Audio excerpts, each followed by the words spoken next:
Okay, we are live. Firstly, if you can hear me, just send me a message there on the live chat, then I'll truly understand that you can hear me. I'm coming from a different setup right now because we're also getting ready for another show that will go live. I'm also going to be waiting for Sunny Gavaskar to join me. As soon as he comes in, I'm going to allow him to enter.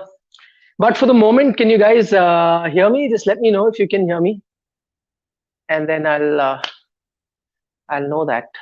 For the moment, I can't seem to be seeing a lot of your comments.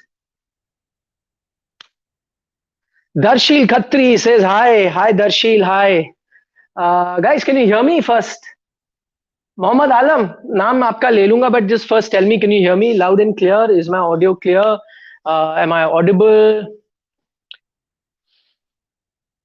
Utkarsh Madan is a regular watcher. He's saying Sunny bhai sports tak par hai. That's correct. He's going to come here as soon as he finishes his assignment on sports tak. He's going to be coming directly here on sports today.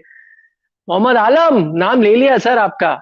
Sumanshu says you're audible. Okay, Sumanshu, thank you so much for that. I was just waiting to get thumbs up from you guys that you can hear me. Kunal Kakani, hi, lovely to see you guys join. Yeah, it's not a great day if you're a fan of Indian cricket as I am, and I'm sure all of you are. It's not a great day uh, for the Indian team. To be honest, 288 I thought was a decent total on a slow pitch, but not quite. So the Indian bowling left much to be desired. I think they needed to bowl much better. Below par bowling performance, you'd have to say. Not something that you expect from someone like Indian bowling lineup, which till recently was the envy of the entire world. So Sumanshu says Rahul Rawat's prediction got right. That's correct. I think he had predicted that India is going to lose the series. So yes, that is correct. But I'm trying to think of what could be the reasons. I see one reason here saying that lack of intent. I'm just going to list two reasons that I think could be the biggest causes for India not winning this ODI series. Firstly, the Indian ODI template. I think it's become outdated. It's become extinct. You cannot be playing like that. You just cannot be playing like that because how many anchors can the Indian team have? An anchor is someone who holds the inning from one side. For South Africa, Temba Bavuna does that. In Indian team, I get a feeling everyone is an anchor. So, Shikhar Dhawan is good in that, but he also plays like an anchor below 100 strike rate. KL Rahul is now playing like an anchor below 100 strike rate. Virat Kohli starts off as an anchor. Of course, he accelerates a little later. But he's not a guy who's going to give you a 140, 150 strike rate. He'll be 100, 100 plus, 110, 120. He'll give you big runs, but not that strike rate. So who are you going to look at? I think Rishabh Pant is the only guy. Then he fails a lot of times. Then people say, why is he even in the team? You can question his wicket keeping. But then, I'm just saying as a batsman, he's one of those rare batsmen that increases the run rate. Then what do you need? So why I'm saying this white ball template, and we saw this in the T20 World Cup as well, and most people said that the white ball template is completely out for India. So they really need to innovate. They really need to look into different ways of innovating and coming up with ideas of how they can change that. You cannot carry on in this format. In T20 cricket also, consolidating at the start and then hoping that you'll go big at the end doesn't work. Most teams that tend to do well in T20 go bang bang from the start. Every batsman has to take a risk. Now this is a template that you saw England introduce. So England is the one that introduced that template, going all out attacking, and then no matter how many wickets keep falling, the batsman will continue to attack. Is India in one day cricket? This template worked very well for India when Shikhar and Rohit Sharma used to open, consolidate at the start, and top three used to get you runs, and you would win. But now England has changed the template when it comes to ODI cricket as well, completely changed it. And now you have a situation where you have to go all out attacking. They won the 50 over World Cup, England, with this sort of an approach. So things change, things evolve. You cannot be caught up in a warp and then just try and play that one format. It's not working for the Indian team. That's one reason. I think they need to change the template. They cannot have too many anchors. The other thing, I feel that the Indian team looks quite jaded, very tired. See, they've been playing non-stop cricket. We have an interview up on Sports Today. Kevin Peterson's interview up. You must listen to him. And while we were talking about why Virat Kohli may have left the captaincy, Kevin Peterson spoke about an aspect which you and I sometimes don't see, and that is the bio bubble fatigue and non-stop cricket that the Indian team is playing. It's not easy to play in the bio bubble, to play without crowds, and non-stop cricket. So, you can clearly see the team is jaded, both mentally and physically. How do you do that? Now you need to reboot. You got to, restart again. Sit back, look at the shortcomings, and then work on it. But how can any team do that? You can only do that when there is some time there, some time gap, when you can sit back and look at it. But India continues to play series non-stop. Even now, it's not going to stop. India come back after this series. They'll come back home, and then what will happen? West Indies is going to play 3 ODIs and 3 T20s. Then Sri Lanka is going to play here. Then Australia is supposed to come to India. India is supposed to go to England to finish off that tour. Then Australia is supposed to come to India. India is supposed to go to West Indies. IPL will happen in the middle. Then by the end of the year, in October, the T20 World Cup will happen. So there is no breathing space at all. Yeah, people may say that, why don't you rest one player? One or two players can always rest and then come back. But even that's not possible. Now, one player rests, it doesn't change the mindset of the team. The entire core remains the same. And if you're going to have tired player continuing like this, I think the key players, the all format players, I think are jaded, are a bit tired. So you need to sit back, you need to reboot, you need to think of ways to innovate. And I think that's the only way forward for the Indian team. In this sort of a scenario, I do not think you can continue, and your worst fears have come true.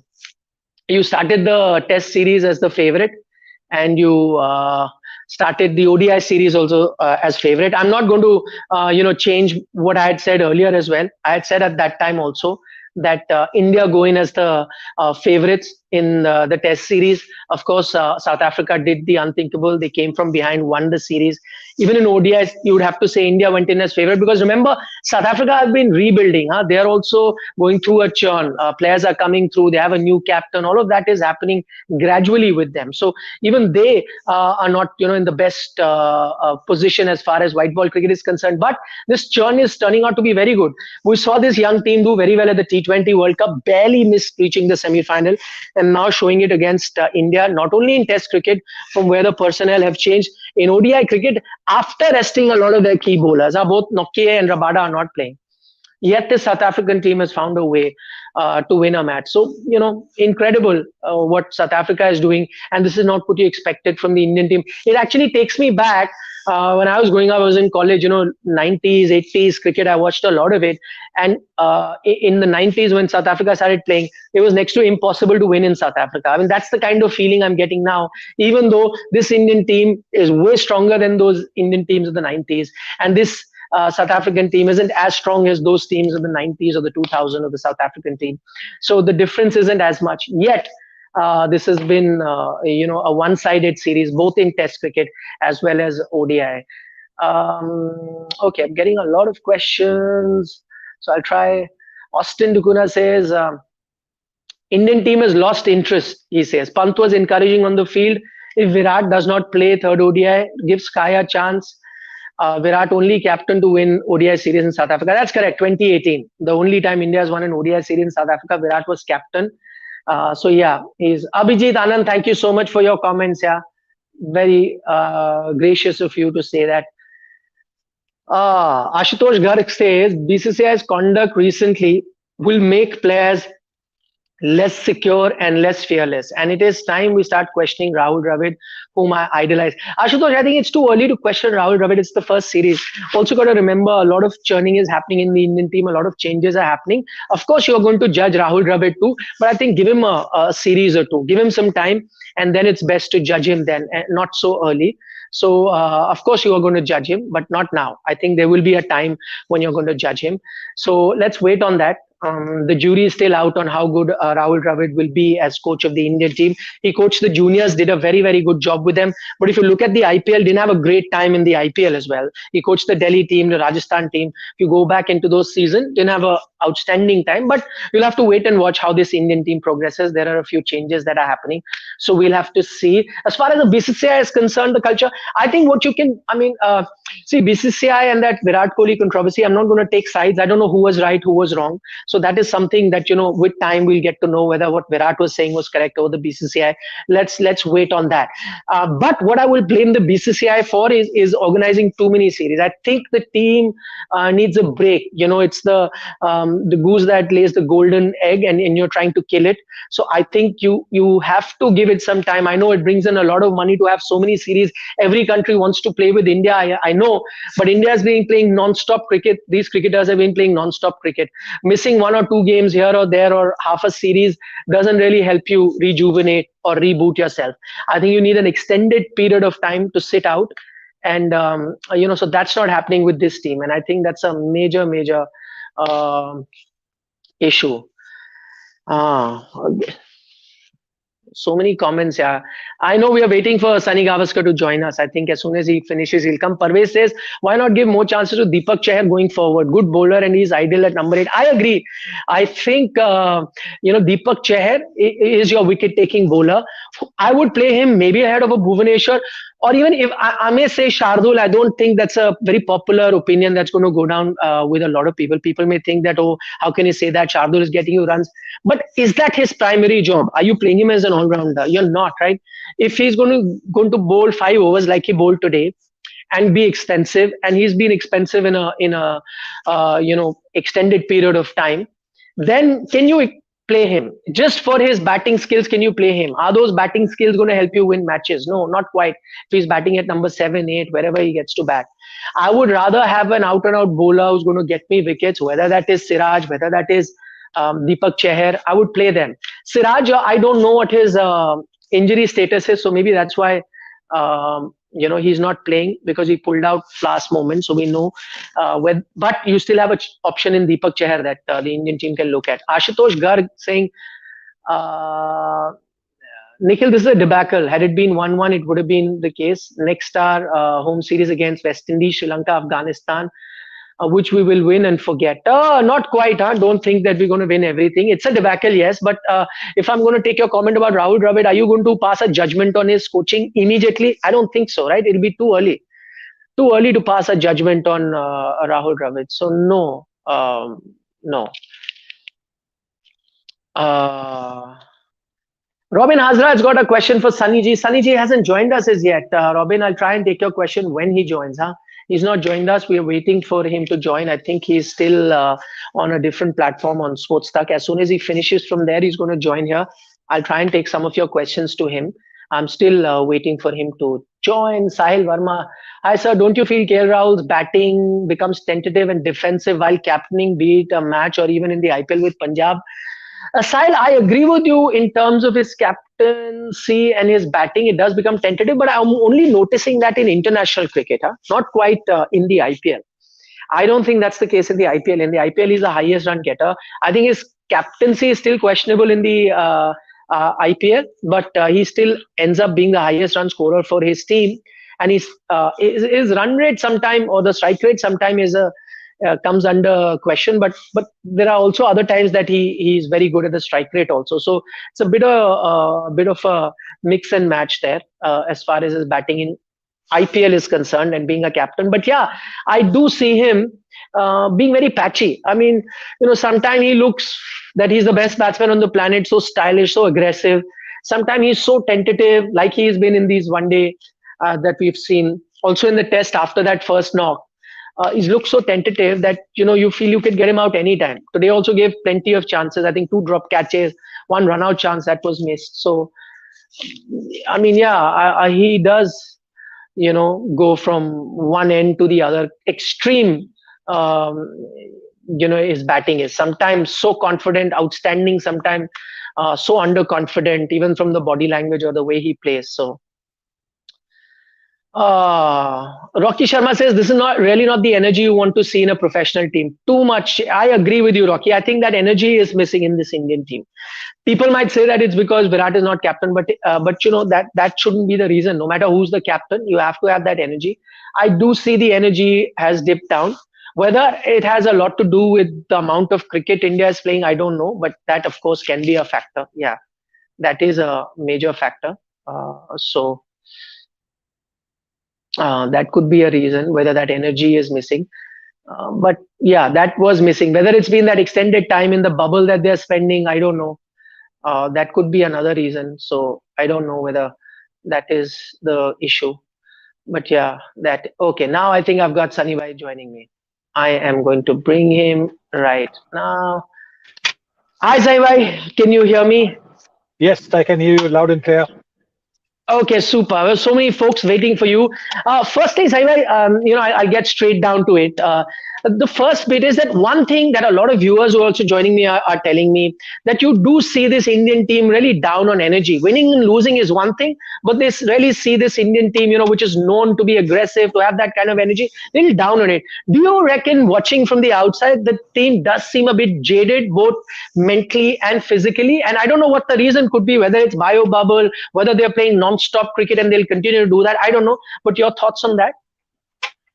Well, firstly, I think it was an extremely hot day, very, very hot. Hmm. And in these circumstances, if you don't get an early breakthrough when you're defending a total, and it was a good total that they had 287, that is nearly 300. It's a very good total to try and defend. So I think the fact that they didn't get a wicket, that South Africa got off to such a bright start, certainly seemed to have dispirited them. And then I think to lift your spirits, you need, a follow wickets, a quick follow wickets. That didn't happen. There were partnerships. They might not have been huge partnerships, but there were partnerships that kept the bowlers at bay. And in a situation like that, sometimes the team can look a little bit dispirited. So I think it was basically a combination of the weather as well as the fact that India's bowlers were not able to effect the breakthroughs. Okay, fair point. I remember. What do you make in general of because we had an interview up with Kevin Peterson on our platform. He just interviewed. He's playing that Legends League, and he was of the opinion that this bio bubble fatigue and this non-stop cricket is real. He in fact thought that probably Virat giving away captaincy could be down to that as well. He says that if he was playing in this era, he probably would have averaged 5 or 6 runs, because without crowd, so much of bio bubbles, he wouldn't have been able to manage it. But do you think that that has taken a toll, or non-stop cricket, as we've been seeing from the IPL? Then you have the T20 World Cup, South Africa series, you're playing at home against New Zealand. Do you think that's also caught up with the team? I can't speak for the team because Right. circumstances are different. The pressures that they have are completely different than somebody like me who's also been in a bubble for all this while. Yeah. Pretty much all this while I've been in a bubble. The big plus or the big minus about the bubble is that obviously you can't go out. You cannot Hmm. go out to restaurants, or you can't go out to meet to friends' houses for dinner. You can't go to a cinema. That these are the disadvantages of being Hmm. in a bubble. The other thing is that the commentary group that you have, or the technical group that you have, you are with them. So for me, the I think the problem starts when you're in isolation, when you're in your Hmm. room alone, nobody's there. I did Hmm. that in Australia last year when I had 14 days when I couldn't even step out of my room. I only had to open the door to pick up, the panini that I got for breakfast, lunch, dinner. so, so that was it.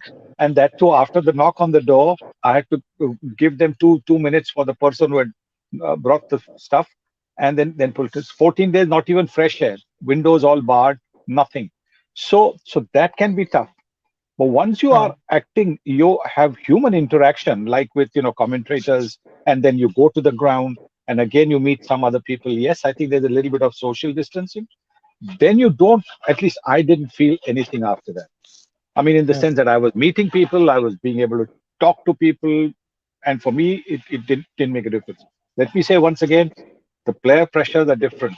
Our pressures Yeah. are completely different. You know, there are probably zero expectations of us as commentators.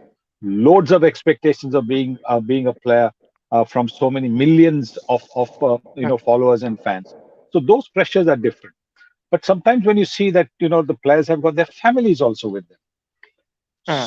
and are able to then mingle with the families of other teammates, and so there's a nice little group that happens. I think it should ease up considerably. Like I said, the disadvantages are you can't go out to a restaurant to eat. You can't go shopping. Maybe Hmm. you can't go to a friend's house. Can't go to a cinema. Hmm. These are the disadvantages. But when you play for your country, when you've got this unbelievable privilege and honor, I think you Hmm. have to make some sacrifices.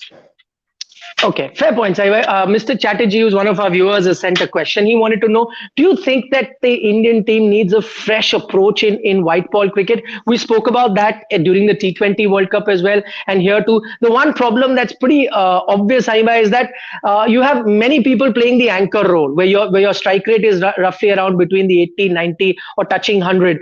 So your top three are playing anchor. Then later the batsmen are trying to play anchor. Barring, I think, a Rishabh Pant or maybe Shardul towards the end, who tried to go hammer and tong, most players are playing the anchor role. Do you think that approach needs to change? Because as we're seeing with white ball cricket, now you've reached a stage where everyone really has to go hammer and tongs from the word go. Well, I think that we've got that approach. We've Hmm. had that approach.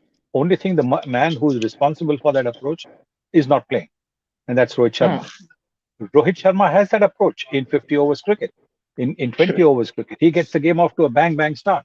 So they're missing him considerably Hmm. because he was the one who was taking the attack, to the opposition, taking the game away from the opposition in the first half a dozen overs or so. Hmm. After that, yes, in his absence, we have not been able to find anybody who's half as good to be able to, take the attack to the opposition. So, and that is the reason why India probably is not scoring those 20, 30 runs more that can make the difference between winning and losing. But yes, I think the approach of the others also needs to. They should have a look at that because you Hmm. need with with with the same kind of field restrictions in like in 2020 as well as in 50 overs. 50 overs you get four more overs, 10 overs of field Hmm. restriction.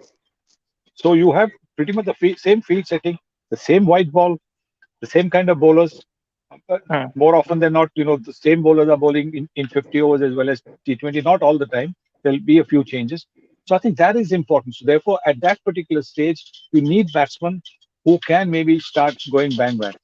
And if it comes to that for the next game, you could Hmm. try either of the two things. You could try somebody like a Venkatesh Iyer to open the batting because Hmm. of how he did in the T20 cricket.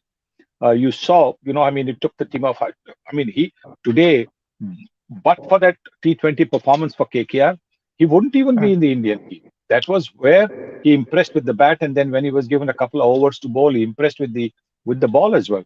So give him that Hmm. opportunity now that the match is going to be a dead rubber game. Give him that opportunity at the top of the order and see what's happening.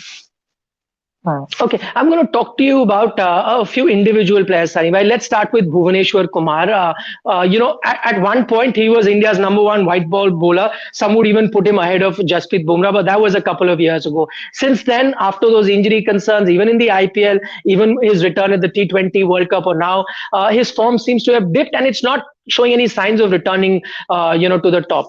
How do you see his future go? Do you think you should invest more time in him even now, or do you think because we've got a great bunch of fast bowlers sitting on the bench, it's time to look beyond Bhuvneshwar Kumar? What do you make of it? I think it's time to maybe look at Deepak Chahar now, a younger man who's also pretty much the same kind of bowler, swings the ball both ways, can bat handily down the order. Because Bhuvi has been a tremendous servant of Indian cricket. But in the last year or so, even in T20 cricket for the franchise, he's been expensive. Not maybe so much at the start of the innings, but towards the end when he used to bowl those brilliant Yorkers and those brilliant slower deliveries, those are not working anymore. And that can happen because opposition is studying you all the time, looking to get your data from from the laptop guys, and therefore they know how to cope with it, how to be ready for it, how to be Hmm. prepared for it.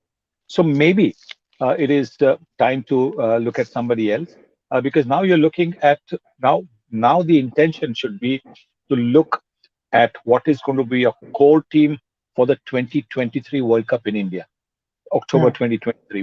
We've got a good maybe 17, 18 months to be able to do that. And we should be looking to do that where the core team then gets to play the maximum number of the one day games that are there. we've got one-day games against West Indies. We've got one-day games against Sri Lanka. Later on, Hmm. when July, we've got one-day games against England. And then when the season, new India season starts in September, October next year, this year, Hmm. that's when you'll have a few more one-day matches. That is where you've got to give them maximum matches so they are well prepared for the World Cup. Okay, so I have 5 minutes left with you, so I'm going to ask you three last questions. I'll start with, because you're saying you need to look at the future and at the ODI World Cup, even the T20 World Cup. Would Ravichandran Ashwin be part of your plans for that 2023 World Cup? On Indian surfaces, yes.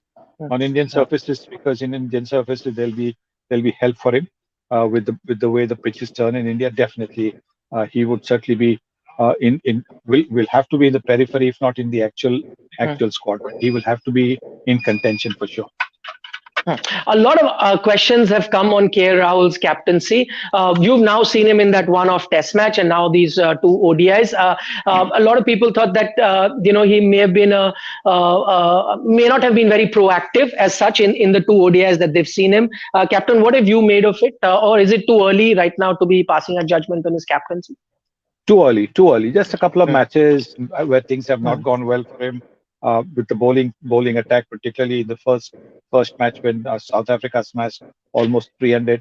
So when the bowling attack is not going well on a pitch where most bowlers would have struggled to do anything because you Hmm. see even India scored 290, 280 today. So it's not been easy to bowl.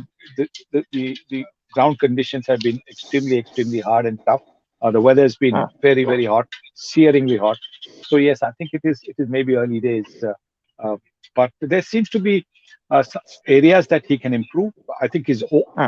his own body language can make a difference because where he should be looking to be in control of things even when things are going wrong. Hmm. Even when things are not going well for the team, that is an area that he can improve on. Okay, final question. And since you talk about body language, the other big question that I've got, and loads of them I can see in the comment section, was Virat Kohli's body language. A lot of people feel that there has been a slight drop in the enthusiasm or the energy that Virat used to usually show ever since he's let go of that captaincy. Firstly, do you see any merit in that? Because I think people also noticed today, he got out for a duck. I mean, that can happen, but usually he's the one who spends the time, looks a bit in disbelief most of the time when he's out, or he walks off in a puff. But this time he took it very casually, got out, went. So I think that's one thing that a lot of people I see are pointing out. Do you think we're reading too much into it, or because he's not captain, so the camera isn't there on him all the time, and he's not animated telling bowlers what to do? What did you make of all of this? Yeah, again, too early. I don't think there's going to be any lack of enthusiasm just because Hmm. he's not the captain. There is such a enormous privilege and honor to be playing for Hmm. your country. I don't think anybody is going to be down. Yes, he's not the captain, and therefore, you're right. The cameras are not on him, and maybe that's also could be one of the reasons why that Josh that you generally see Hmm. may not be there. But that also because he might be actually pulling it back because he doesn't want to look as if he's coming in and trying to erode the authority of the new captain. So I think give Virat Kohli credit for what he's trying to do for this new captain and the new team. He's just looking to take maybe just a little backward step, just to allow KL Rahul a free flow of the situation. So give him credit for that, but don't look too much into any sort of situations, unnecessary situations. There's nothing weird that is going on. Right, because the Indian team isn't winning, Sunny, we don't have too much to do, so we're looking at every tiny detail of the I match understand. and discussing. But thank you so much, Sunny. We'll let you go. I know I'm going to be seeing you in a different platform right now. That's going to be in Hindi. That's going to be the last one that we'll be talking on. But have a great weekend and enjoy. Hopefully, we'll get to see a good match on Sunday, and I'll catch you after that. Okay. Thank you so Thank you. much. Okay, Sunny Bhai, see you. Just to Thank you. sum up for all of you who are joining us now, I'm just going to sum up of what Sunny Bhai said as he moves out of frame. He spoke about Virat Kohli's body language. Said, I think we are reading too much into it. You can go back into the video and see. For those of you who are joining us now, just go back into the video and see all the questions that Sunny Bhai has answered that I asked of him. One, I asked him about, is the Indian team tired? Does the bio bubble take a lot of toll on the players? He said that he himself has been in the bio bubble, and he's not a player, he's a commentator. But if you ask him personally, as long as you're moving about, as long as you're not in a hard quarantine, which the players are not at the moment, he thinks that these kind of situations can be, looked into. He spoke about KL Rahul's captaincy. He said it's too early to judge him, but he does feel that KL can improve his body language, at least be a bit more proactive on the field. Virat Kohli's body language, he spoke about saying that I think we're reading too much into it. He'll still be as enthusiastic as before. It's just that he's not captain, so the cameras are not on him. And maybe he's consciously taking a step back so that the focus is not on him and the focus is on the current captain and the team. So certain things that he just answered. Bhuvneshwar Kumar, very important thing Sunny said. He said that maybe it's time to look ahead. Maybe it's time to look ahead of Bhuvi Kumar. Maybe give Deepak Chahar a chance. Ravichandran Ashwin, he was of the opinion we must continue with him in white ball cricket, especially looking at the 2023 World Cup, which will be in home conditions. So we need to look at that. So we're completely out of time, but don't forget to come to the Aaj Tak platform, the YouTube platform. That's where I'm going. That will be in Hindi. Sunil Gavaskar is going to join me there. My colleague Vikrant Gupta is going to join me there. So I'll see you then. Thanks so much for your company. Subscribe to Sports Today if you haven't already. Bye-bye.